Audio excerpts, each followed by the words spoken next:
Muy bien, hermanos, vamos a comenzar en esta hora y los voy a invitar a que vayamos al libro de Segundo de Reyes, capítulo 7. Segundo de Reyes, capítulo 7. Y si por favor se puede poner de pie para darle lectura a este pasaje. Segunda de Reyes 7, y vamos a leer un solo versículo, versículo 9. ¿Ya lo tiene, hermanos? Segunda de Reyes 7, 9. Dice así la palabra de Dios. Voy a leerlo yo primero y después en la siguiente vez lo leemos todos juntos. Dice así: Luego se dijeron el uno al otro: no estamos haciendo bien. Hoy es día de buena nueva y nosotros callamos. Y si esperamos hasta el amanecer, nos alcanzará nuestra maldad. Vamos pues ahora, entremos y demos la nueva en la casa del rey. Vamos a orar. Padre, rogamos y suplicamos que la exposición de tu palabra pueda hablar a nuestras mentes y nuestros corazones.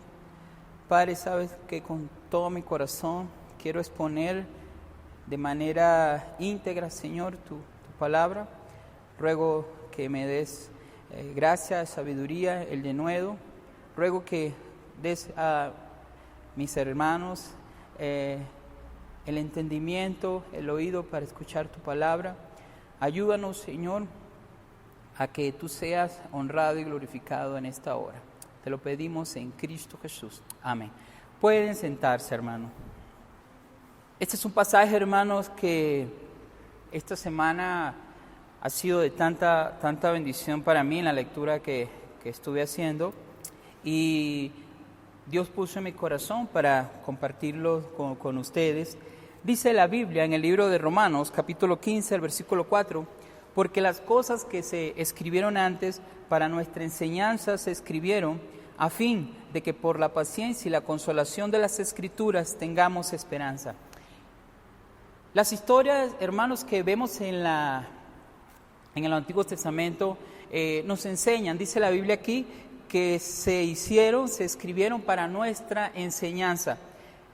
No todos los capítulos, no todas las enseñanzas del Antiguo Testamento podemos aplicarla para nosotros hoy en día, pero sí podemos extraer de algunos pasajes, algunos principios, algunas verdades que nos pueden ayudar en nuestro andar diario.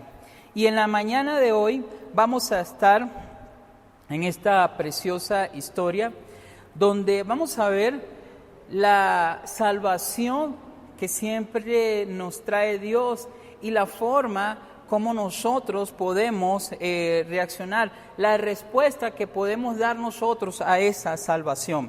Acabamos de leer en este versículo de Segunda de Reyes 7:9 que se dijeron: no estamos haciendo bien. Y vamos a ver el contexto y vamos a aprender un poco antes de entrar en materia de lo que queremos hablar. Y el contexto nos está diciendo que hay una situación difícil y caótica en la nación de Israel. Si nosotros vemos el versículo 24 del capítulo 6, dice: después de esto aconteció que Ben-Hadad, rey de Siria, reunió a todo su ejército, subió y sitió a Samaria. Siempre vemos guerras, siempre vemos conflictos de Israel, hasta el día de hoy, ¿verdad, hermanos? Vemos ese conflicto de la nación de Israel con las naciones vecinas, y en este caso no es la excepción. Está el rey de Siria queriendo invadir nuevamente a la nación de Israel, y eso ha provocado una tragedia.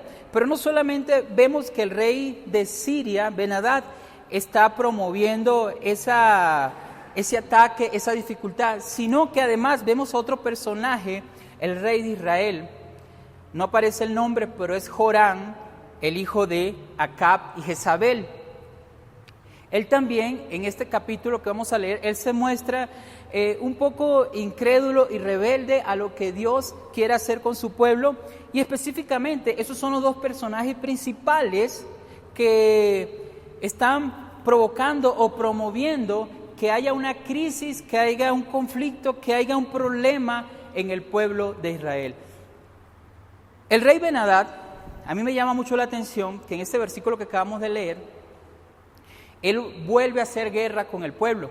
Y capítulos anteriores nos dice que Dios hizo un milagro a través del profeta Eliseo. Dios dejó ciego al ejército que venía anteriormente de parte de él para invadir Israel, y Dios usó a Eliseo, un pasaje que conocemos mucho, que dice, más son los que están con nosotros que los que están con ellos. Dios abre los ojos a Eliseo y ve todo el cielo rodeado del ejército celestial. Ciega al ejército, los llevan ante el rey de Israel, y Eliseo dice, no lo mates, provéele alimentos. Ellos se fueron, y pareciera ser, si nosotros nos podemos pensar, que con esa lección ya Ben-Hadad va a decir, sí es cierto, Dios es maravilloso, Dios es... Pero ¿sabes qué? No, volvió de nuevo. No hay temor de Dios. Una persona que no cree en Dios no va a temerle, y puede ver maravillas y maravillas y maravillas, y puede ver a Dios obrando en su vida, obrando en su familia, obrando en todo. Aún así no va a promover el temor a Dios. Y no solamente eso, sino que el rey de Israel, Joram, si ya sabemos sus papás, ¿verdad? Acab y Jezabel, han escuchado ustedes acerca de ellos, fueron una de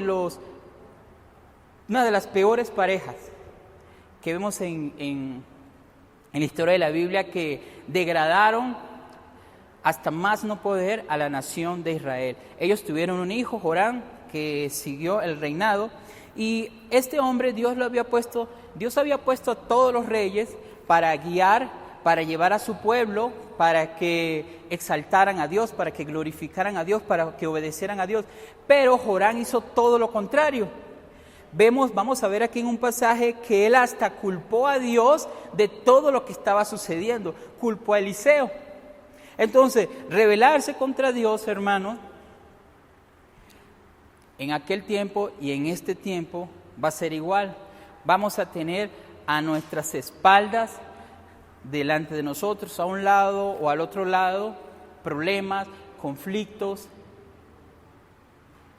Eso es lo que está pasando en la nación de Israel. Habían dejado al Dios de Israel. Y me llama la atención porque en el texto que voy a leer ahorita se produjo una crisis económica.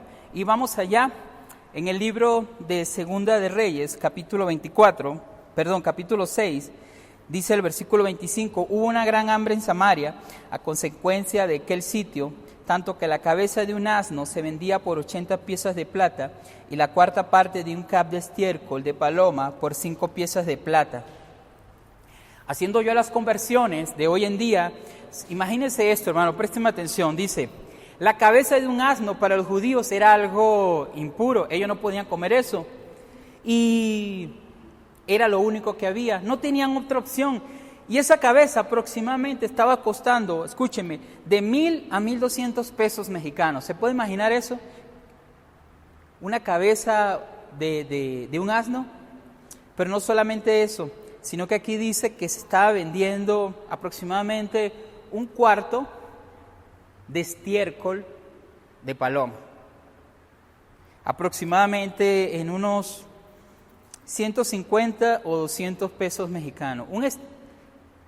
Popó, hermanos, quizás para combustible que se usaba, quizás para comer, pero vean la crisis en la que estaba sumergida la nación. Entonces, más adelante, del versículo 28 en adelante, vemos que hasta se estaba practicando el canibalismo. Una mujer ofreció a su hijo para que se lo comiera. Ustedes pues en su casa con más atención le van a la lectura. Pero se practicó o el infanticidio o el canibalismo. La mujer le dio de comer a su hijo y después habían dicho que después nos comemos al tuyo. Qué degradación, ¿verdad, hermanos? Qué situación tan horrible se estaba viendo en el pueblo de Israel. Y no hay mucha diferencia, hermanos, a lo que podemos nosotros estar viviendo hoy en día, ¿verdad? La situación a veces caótica, económica, social, moral, ética que estamos viviendo hoy en día. Pero gloria a Dios por nuestro Dios, que siempre deja y permite que haya una luz en medio de esta nación. Entonces aparece en escena el profeta Eliseo, el varón de Dios, y vamos a considerar algunas verdades aquí, hermanos, de este pasaje, cómo Dios, en medio aún de esa degradación, Él todavía muestra luz, Él muestra esperanza, Él muestra amor y Él ofrece salvación a su nación. Él nos ofrece lo mismo el día de hoy. Y dice la palabra de Dios que se presenta Eliseo en el capítulo 7 con un mensaje, hermano. Dice la palabra de Dios así. Dijo entonces Eliseo: oíd palabra de Jehová, así dice Jehová, mañana a esta hora valdrá un seah de flor de harina un ciclo y 2 seah de cebada un ciclo a la puerta de Samaria. Lo que está pasando aquí es tremendo porque Eliseo va a traer un mensaje de parte de Dios, un mensaje de esperanza, un mensaje de salvación, de liberación para la nación. Aproximadamente estamos hablando de que 7 kilos de harina fina se vendería en unos 40 o 50 pesos y que 14 kilos de cebada fina se iba a vender al mismo precio. Eso sí realmente es esta semana escuché del hot sales, de que hay rebajas y eso, que la verdad no es verdad. O cuando escuchamos del Buen Fin y todo eso, que la verdad no hay rebaja. Aquí sí estamos viendo que Dios, como dicen, Dios estaba tirando la casa por la ventana. El pueblo de Israel iba a tener, hermanos, accesibilidad de alimentos y alimentos consagrados para ellos, alimentos que ellos podían comer. Dios trae ese mensaje y usa a Eliseo. Y hoy en día sigue Dios, hermanos, en medio de la crisis, en medio de las dificultades, trayendo mensajes de esperanza y de salvación. Dice la palabra de Dios, hermanos, en el libro de Jeremías 29:11, porque yo sé los pensamientos que tengo acerca de vosotros, dice Jehová, pensamiento de paz y no de mal, para daros al fin de lo que esperáis. El mensaje de Dios para su pueblo, sí, Dios castiga, Dios disciplina, pero dice la palabra de Dios que los pensamientos de Dios, lo que desea Dios para su pueblo siempre ha sido el bien, hermanos. Dios siempre ha querido que nosotros gocemos de toda su plenitud. Y en este momento, Él quiere que usted y yo podamos entender que los pensamientos que Él trae para cada uno de los que estamos aquí son pensamientos de paz. No solamente eso, el versículo 2 nos dice que había un príncipe sobre cuyo brazo el rey se apoyaba. Respondió el varón de Dios a Eliseo y dijo: si Jehová hiciese esto ahora, hiciese ahora ventanas en el cielo, ¿será esto así? Y él dijo: he aquí, tú lo verás con tus ojos, mas no comerás de ello. Hubo un rechazo y no nos sorprende. Hubo un rechazo del mensaje de Dios. Hubo un rechazo a la palabra de Dios. Y después vamos a ver la consecuencia al final de ese príncipe y la consecuencia que podemos tener nosotros cuando rechazamos el mensaje de esperanza de parte de Dios. En el versículo 3, y ahí donde vamos a entrar en escena exactamente en el pasaje, dice: había a la entrada de la puerta, ¿qué dice, hermano? 4 hombres leprosos, los cuales dijeron el uno al otro: ¿para qué nos estamos aquí hasta que muramos? Versículo 4. Si tratáramos de entrar en la ciudad por el hambre que hay en la ciudad, moriremos en ella, y si nos quedamos aquí también moriremos. Vamos pues ahora y pasemos al campamento de los sirios. Si ellos nos dieren vida, viviremos, y si ellos nos dieren la muerte, moriremos. Entran en escena estos personajes, 4 leprosos. Estaban fuera de la ciudad. Présteme atención, eran personas inmundas. Eran personas que estaban siendo y eran despreciadas por la nación. Eran personas que iban a vivir toda su vida aislada de la sociedad, sin la bendición de Dios. Ellos no podían entrar ni acercarse al templo de Dios por su inmundicia. Ellos estaban afuera y no tenían opción, me imagino. Ellos vieron cómo tenían sitiado o cercada a la nación y dijeron, no tenemos opción, aquí adentro no hay comida. Si entramos vamos a morir de hambre, si salimos allá están los sirios cercándonos y seguro vamos a morir. Bueno, vamos a arriesgarnos, vamos a hacer algo. Y deciden incursionar a donde está el ejército de los sirios. Los leprosos, hermanos, nos recuerdan a nosotros porque realmente en un tiempo estábamos sin Dios y sin esperanza. Pero Dios nos alcanzó con su gracia y misericordia. Pero sabe, dice el apóstol Pablo en el libro de 1 Corintios, capítulo 1, versículo 26 en adelante, dice: pues mirad, hermanos, vuestra vocación, que no soy muchos sabios según la carne, ni muchos poderosos, ni muchos nobles, sino que lo necio del mundo escogió Dios para avergonzar a lo fuerte, y lo vil del mundo y lo menospreciado escogió Dios, y lo que no es para deshacer lo que es, a fin de que nadie se jacte en su presencia. Ninguno de nosotros, ninguno de los que estamos aquí somos mejores que los leprosos. Fue la pura gracia de Dios la que nos alcanzó, la que nos redimió, la que ha transformado nuestras vidas.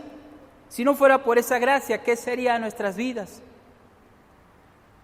Alejado de la ciudadanía de Dios, alejado de sus pactos, alejado de sus bendiciones. Pero el versículo 5 en adelante, vamos a ver, hermanos, que Dios siempre tiene algo preparado. En la historia de la humanidad, a veces vemos la intervención de Dios manifestada con poder, otras veces, como dice Elías, la vemos solamente como un silbido apacible. Dios nunca se ha cansado de trabajar. Jesucristo dijo: mi Padre trabaja y yo trabajo. Dios siempre ha intervenido en la redención de la humanidad. Y vemos en este pasaje que está sucediendo algo que para nosotros sería, oye, qué coincidencia. Del versículo 5 en adelante, resulta ser que Dios puso en el corazón de los sirios que venían guerra de Egipto, que venía guerra de otras naciones, que se habían unido al pueblo de Israel, y los sirios tuvieron miedo y se fueron, hermanos. Dice la palabra de Dios en el versículo 6, porque Dios, capítulo 7, versículo 6, segunda de Reyes, porque Dios había hecho que en el campamento de los sirios se oyese estruendo de carros, ruido de caballos y estrépito de gran ejército, y se dijeron unos a otros: he aquí, el rey de Israel ha tomado a sueldo contra nosotros a los reyes de los heteos y a los reyes de los egipcios para que vengan contra nosotros. El versículo 7 dice que ellos vieron eso y se fueron, dejaron todas sus pertenencias, dejaron todo, hermano. Las coincidencias, no, hermano, Dios estaba preparando algo. Dios siempre está preparando algo.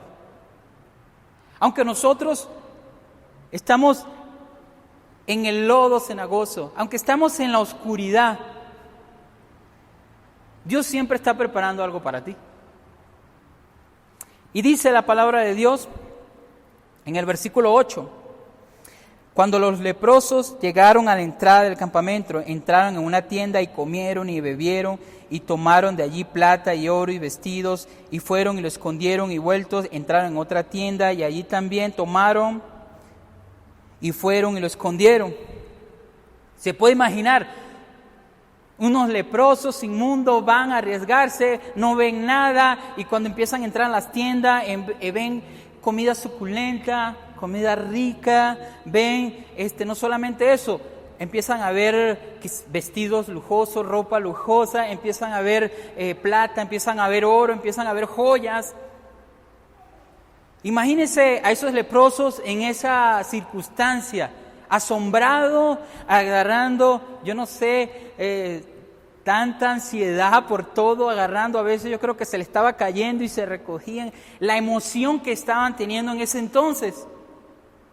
¿Saben qué? Otra verdad que vemos aquí es que Dios nos da más de lo que merecemos.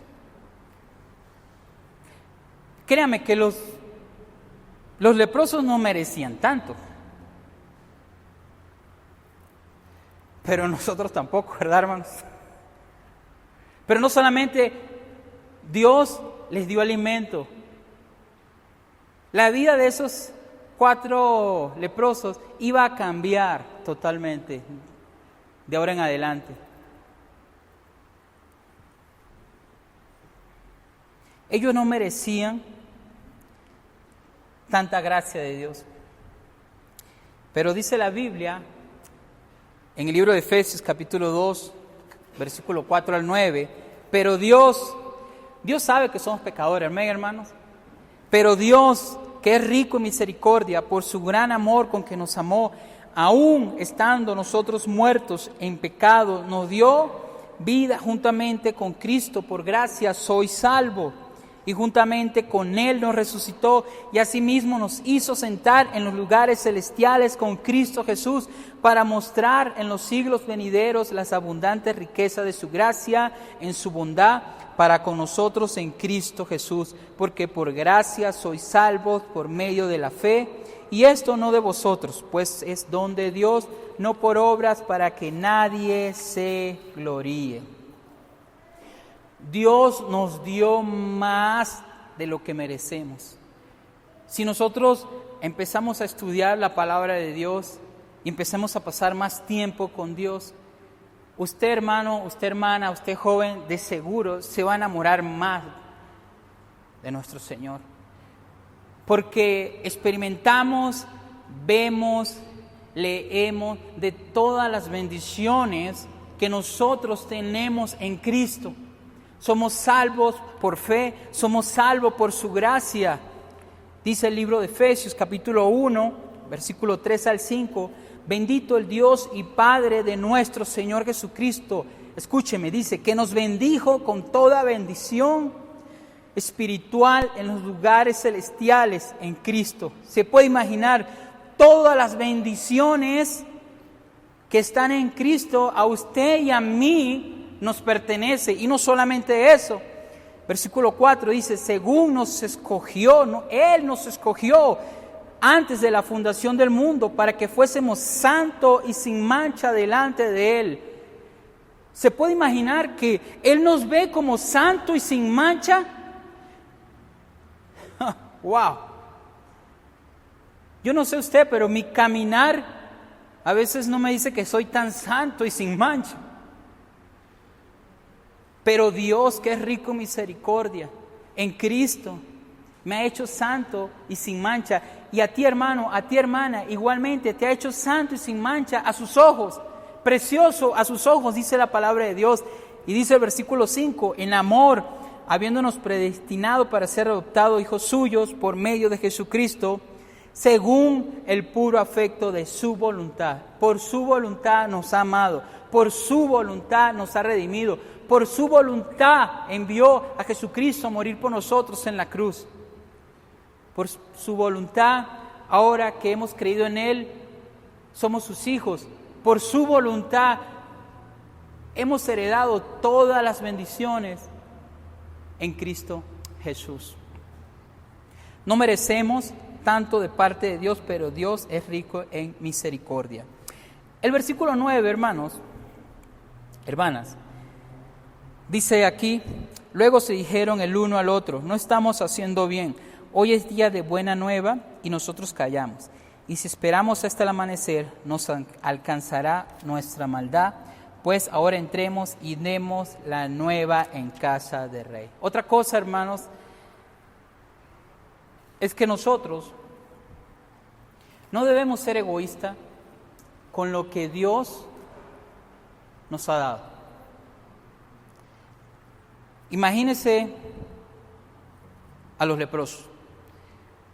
Imagínense lo que estaban ellos viviendo en ese momento. ¿Cuánto rechazo ellos no tuvieron?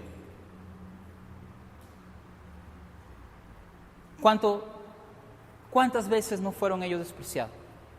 Ellos tenían motivos, humanamente hablando, para decir, allá ellos ahora. Nosotros vamos a beneficiarnos de todas estas riquezas y vamos a hacer una vida nueva.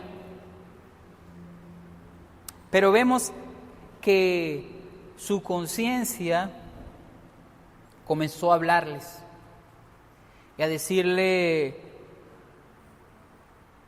¿saben qué? No debemos ser egoístas. Hay tantas riquezas, todas esas tiendas con tanto oro, con tanto alimento, con tanta plata, con tantas joyas. No estamos haciendo bien. Tenemos que hacer algo. Me imagino ellos pensando, algo tenemos que hacer. ¿Qué hacemos? Me imagino, hablaron. Nuestra nación allá perece. Nuestra nación está a bordo de extinguirse porque no hay alimentos. Dice aquí que nuestra maldad nos alcanzará. El egoísmo es una de las facetas humanas que vemos con tanta naturalidad. Por naturaleza somos egoístas desde que nacemos. Nuestros hijos desde pequeños muestran ese sentimiento y así se va desarrollando. Y pensamos en nosotros, en nosotros y en nosotros. Y se nos olvida muchas veces lo que Jesús hizo por nosotros. Y aún seguimos siendo egoístas. Pero sería bueno que nosotros pudiéramos considerar y reflexionar lo que estos leprosos dijeron. No estamos haciendo bien. No podemos estar callados, no podemos quedarnos sin hacer nada. Mira todo lo que tenemos. Hermano, tenemos todo. Nosotros lo tenemos todo. Nosotros debemos hacer bien a todos, dice la Biblia, y mayormente a la familia de la fe. Gálatas 6, del 9 al 10 dice, no nos cansemos pues de hacer el bien, porque a su tiempo segaremos si no desmayamos. Versículo 10, así que según tengamos oportunidad, hagamos bien a todos, y mayormente a los de la familia de la fe. Debemos hacer bien a todos, así como Dios ha sido bueno con nosotros. Debemos, hermano, compartir el mensaje más maravilloso, el mensaje que usted y yo recibimos, el mensaje que nos cambió nuestra vida. Debemos compartir el Evangelio a todos. No debemos guardarlo. No debemos guardar ese tesoro. No debemos guardar esa joya para nosotros. Debemos compartirla a otro. El Evangelio es eterno. El Evangelio es ilimitado. Nunca se agota. Y lo podemos compartir sin egoísmo, con amor a otros. Dice la Biblia en Marcos 16:15, Jesús dijo, id por todo el mundo y predicad el Evangelio a toda criatura. El apóstol Pablo nos dice en 1 Corintios capítulo 9, versículo 16, pues si anuncio el Evangelio no tengo por qué gloriarme, porque me es impuesta necesidad, y ay de mí si no anunciar el Evangelio. Versículo 17, por lo cual, si lo hago de buena voluntad, recompensa tendré, pero si de mala voluntad, la comisión me ha sido encomendada. No debemos ser egoístas con lo que Dios nos ha dado, no debemos ser egoístas con las bendiciones que hemos recibido, debemos compartírsela a otros, hermanos, y hacer bien a todos, como acabamos de leer, como hicieron estos leprosos. Dice la Biblia, Santiago dijo, en el capítulo 4, versículo 17, el que sabe hacer lo bueno y no lo hace, le es pecado. Esos leprosos sabían que si no hacían algo, su maldad lo iba a alcanzar. Su conciencia le estaba diciendo, hey, Mira todo lo que tienes, compártelo con la nación para que no mueran, para que no perezcan. Y la gente sin Cristo está muerta. La gente sin Cristo no tiene esperanza, hermano. Entonces, los leprosos tomaron una decisión. ¿Qué decisión vamos a tomar nosotros en la mañana de hoy? Más adelante, hermanos, también en el versículo del 10 al 16, vemos que aún con dudas y miedo, el rey no quería acercarse porque pensaba que era una trampa de los sirios. Siempre va a haber dudas, siempre va a haber miedo, siempre va a haber incertidumbre, Pero debemos confiar en lo que Dios está haciendo. Aunque no alcance yo a ver lo que está sucediendo a mi alrededor, debemos confiar en Dios. Vivimos con dudas, hermanos, todos vivimos con esa incertidumbre, vivimos con ese miedo hoy en día. Pero ¿saben qué? A pesar de esas dudas, a pesar de esa incertidumbre, confiemos en lo que dice Dios por medio de su palabra.